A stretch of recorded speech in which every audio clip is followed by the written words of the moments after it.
News 18 के digital platform पर आपका स्वागत है। मैं हूं प्रिया सिंह। दोहा के बाद सना, एक जैसा बारूदी वॉर जोन, बमों की बरसात, मिसाइलों की बौछार, धमाके ही धमाके, तबाही ही तबाही, आसमान से बरसता बारूद मौत बांट रहा है।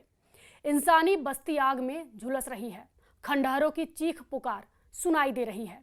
जिंदगी बचाने की गुहार लगाई जा रही है, लेकिन इजराइल रहम बिल्कुल भी नहीं बरत रहा है। अंधाधुंध हमले किए जा रहे हैं। इजराइल ने यमन के हूती लड़ाकों के हेकड़े निकालने का मिशन शुरू किया है।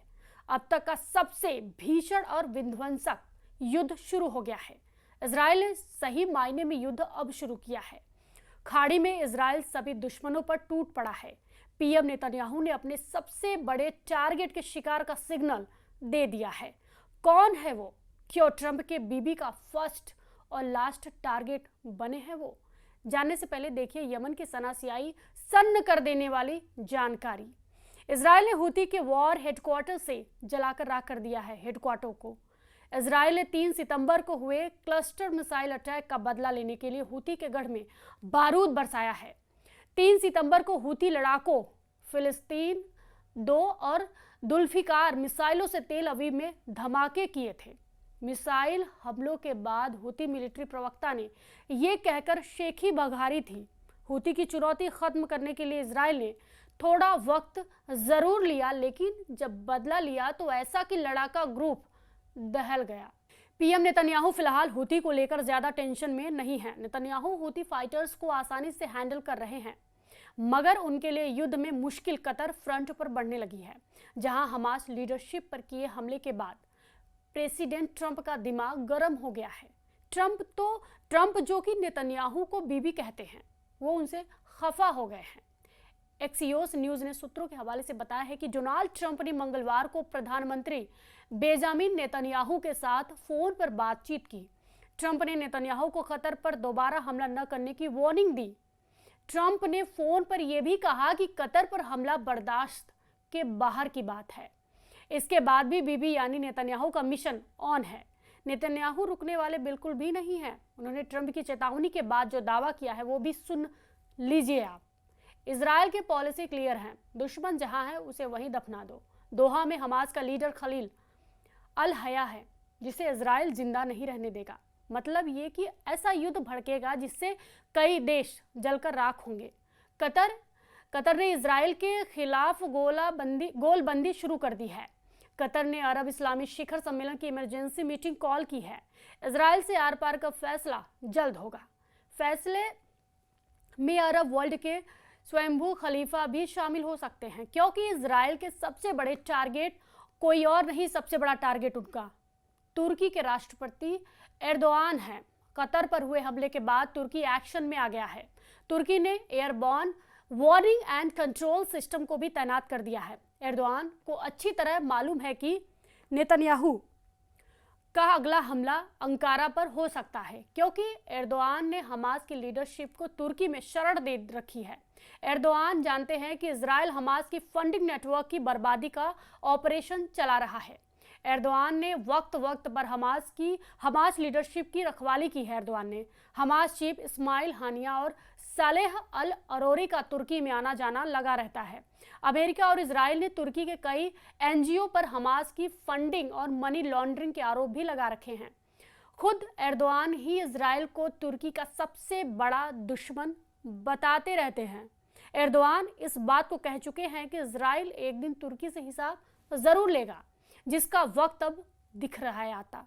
ये लड़ाई छिड़ी तो क्या होगा? खाड़ी देशों के खंडहरों को देख अंदाजा लगाया जा सकता है। इजराइल ने 28 अगस्त 2025 को यमन में हूती लड़ाकों की पूरी लीडरशिप को ही खल्लास यानी खत्म कर डाला था। तब भी नेतन्याहू ने युद्ध की लिमिट नहीं बताई, लेकिन अब साफ है कि इजराइल लड़ाका ग्रुप्स के असल आकाओं से हिसाब लेगा, जिसमें 2 नाम सबसे आगे हैं। पहला तुर्की और दूसरा ईरान। यमन की टॉप पॉलिटिकल लीडरशिप को खौफनाक अंदाज में खत्म किया गया।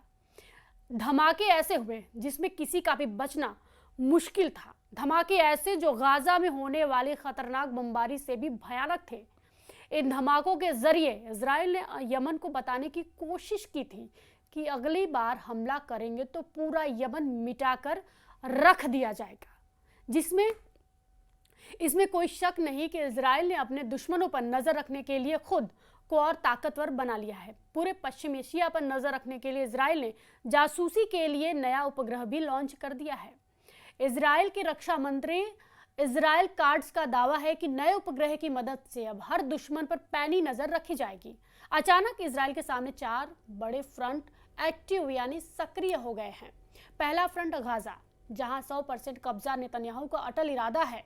दूसरा फ्रंट यमन, जहां यमन में इजराइल अटैक के बावजूद इजराइल पर बैलिस्टिक मिसाइल फायर की जा रही है।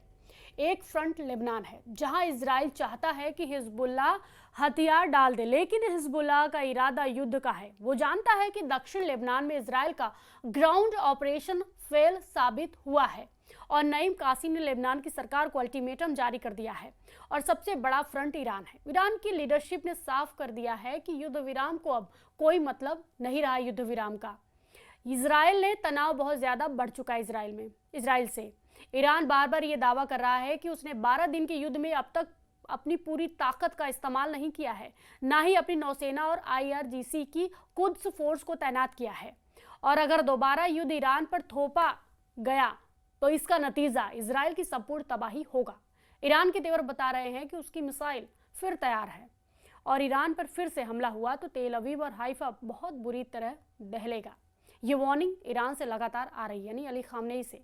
ईरान के बड़े बड़े जनरल लगातार इजराइल को वार्निंग दे रहे हैं। ईरान के सर्वोच्च नेता अली खामनेई ने कहा है कि पूरी दुनिया को इजराइल से रिश्ते तोड़ लेने चाहिए, क्योंकि गाजा में जिस तरह की बमबारी हो रही है उसे बर्दाश्त नहीं किया जा सकता।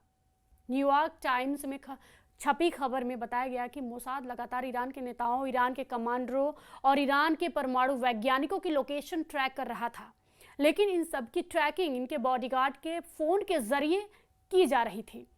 इनके ड्राइवरों की फोन लोकेशन इस्तेमाल की जा रही थी और इसी ट्रैकिंग के जरिए मोसाद ने इजरायली वायुसेना को टारगेट लोकेशन भेजी, जिसके बाद ईरान को एक के बाद एक ऐसे झटके लगे जिसमें उसकी पूरी मिलिट्री लीडरशिप खत्म हो गई और पॉलिटिकल लीडर्स पर भी हमला हुआ। 12 दिन के युद्ध के दौरान इजराइल के हमलों में ईरान के करीब 1100 लोगों की जान गई।